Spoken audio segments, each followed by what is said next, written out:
سلام، اینجا بدون سانسوره.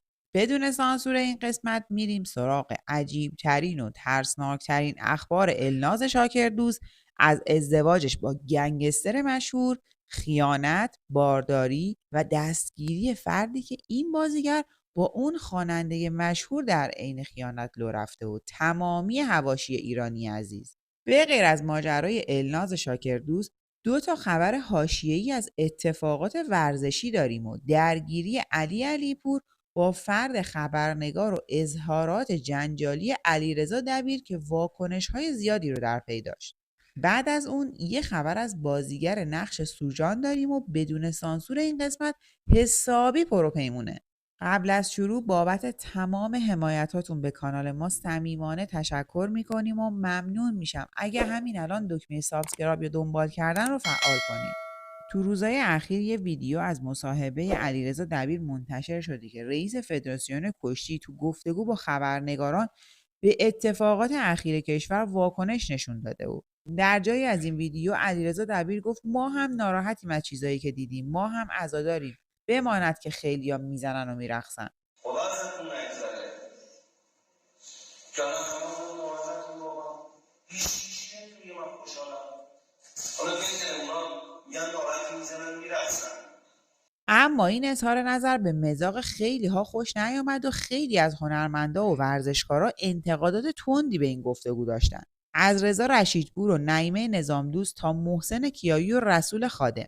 اولین واکنش مخصوص رضا رشیدپوره که توی ویدیو جواب علیرضا دبیر رو داده. رشیدپور به دبیر گفته این رقص نیست، این خود آتش و خود سوختن هستش. ورزشکار گرامی، این رقص نیست، این آتشی است که از جان آدم ها برمیخیزه.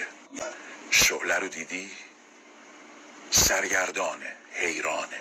خیلی ها در غم عزیزانشون حیران و سرگردانند. این رقص نیست، این تلو خوردنهای شعله است، چون کشتی بیلنگر کژ می شد و مژ می شد.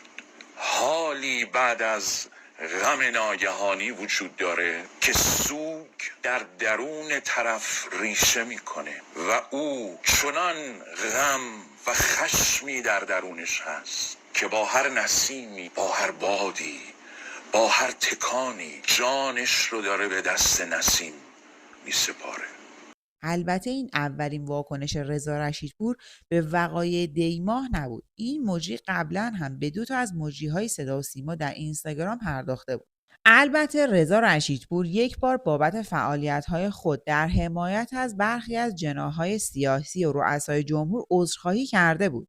رشیدپور در یک پیام و پست تو شبکه ایکس نوشت من حقیرتر از آن بودم که اثری بگذارم و مرهمی باشم.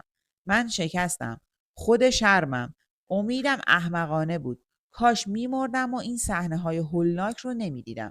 هیچ توضیحی ندارم. به قدر جانم عذر میخواهم، شرم میکنم و به خدا پناه میبرم. عمیقاً غمگین و خشمگینم و تسلیت میگویم. حلال کنید. در ادامه واکنش هنرمندان، نعیمه نظامدوست هم در یک استوری خطاب به علیرضا دبیر نوشت به چه قیمت انقدر منفور شدی آقای دبیر؟ تو چطور آدمی شدی؟ اصلا تو این اوضاع حرف نزنی بهتره. محسن کیایی هم در یک استوری نوشت اونی که نمیفهمه رقص روی پیکر، رقص توی یاد بود چه مفهومی داره، بهش امیدی نیست. معلومه چرا اونجا وایساده. نمیفهمه، نمیدونه، درک نمیکنه. بذار تو جهلش بمونه. در آخر هم که رسول خادم که این روزها نماد با مردم بودن بین کشتیگیرها حساب میشه نوشت 40 روز گذشت از آن واقعه که گذشتن از آن ناممکن است. همان گونه که سوگواری برای آن ناممکن. مصیبت برای توصیف آن کوچک و رنج در برابر آن بی‌معناست. اکنون تنها رقص راه چاره است. آری باید رقصید. از ماجرای علیرضا دبیر بگذریم. قبل از جنجال‌های الناز شاکردوست بریم سراغ غزاله اکرمی بازیگر نقش سوجان که در یک ویدیو برای 40م عزیزان دیما تصاویری از خودش منتشر کرد. در حالی که غم این مدت باعث ریزش مو، حمله‌های عصبی، تیک‌های عصبی برای اون شده و حال خوبی نداره. در ادامه اما بریم سراغ اخبار و حواشی این روزها و بعد از اون درگیری علی علیپور با خبرنگاران. بزرگترین شایعه چند روز اخیر مربوط هستش به زندگی شخصی الناز شاکردوست. روایت هایی که از این بازیگر پخش شده حتی برای فیلم هندی هم قفله. داستان شایعات الناز شاکردوست برای اولین بار سال گذشته توسط امین فردین پخش شد. این خبرنگار توی ویدیو خبر از ارتباط الناز شاکردوست با سهراب پورنازلی و خیانت به امیر آقایی داد.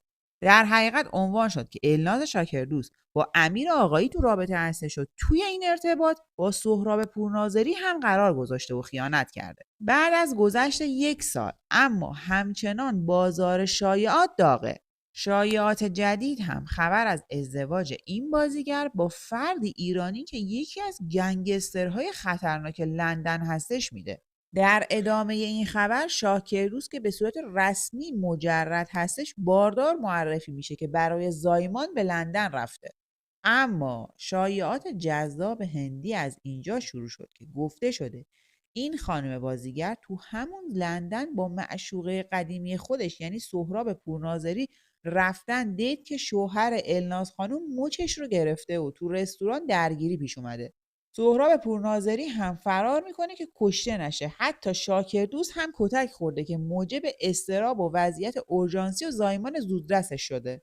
در ادامه زمانی که سهراب پورناظری به ایران میاد دستگیر میشه. یعنی الناز شاکردوست که تا سال گذشته مجرد بوده و به گفته امین فردین با امیر آقایی و پورناظری هم حتی در ارتباط بوده، سریعاً با یک مافیای لندن ازدواج کرده و عروس مافیا شده.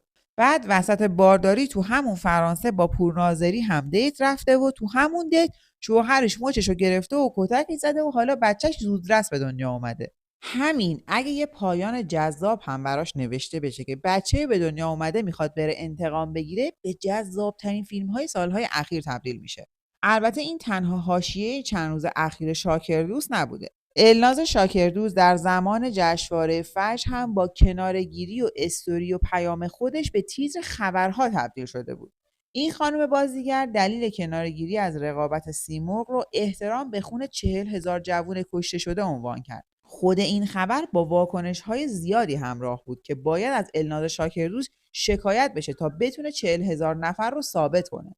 حتی برخی از پیج‌های خبری دیگه هم اعلام کردند که الناز شاکردوست به دلیل همون اتفاقات لندن نتونسته به ایران برگرده و بقیه حرفاش بهونه هستش.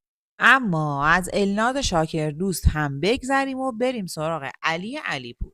ماجرای مهاجم پرسپولیس از جایی شروع شد که بعد از گلزنی چند هفته گذشته خبر درخواست این بازیکن برای افزایش دستمزد رسانه‌ای شد. بعد از این خبر اما هفته‌های زیادی علیپور موفق به گلزنی نشد و پرسپولیس هم تو 6 دیدار اخیر خودش 4 تاش رو باخته که همین موضوع باعث سوال خبرنگار از علیپور درباره کل این ماجرا شد. اما واکنش علیپور تو بود سوال پرسیده گفتم واسه بفرمایید شما بودی گوش بعد من بده. اوکی من صدا بلند نمی‌کنم وایسا.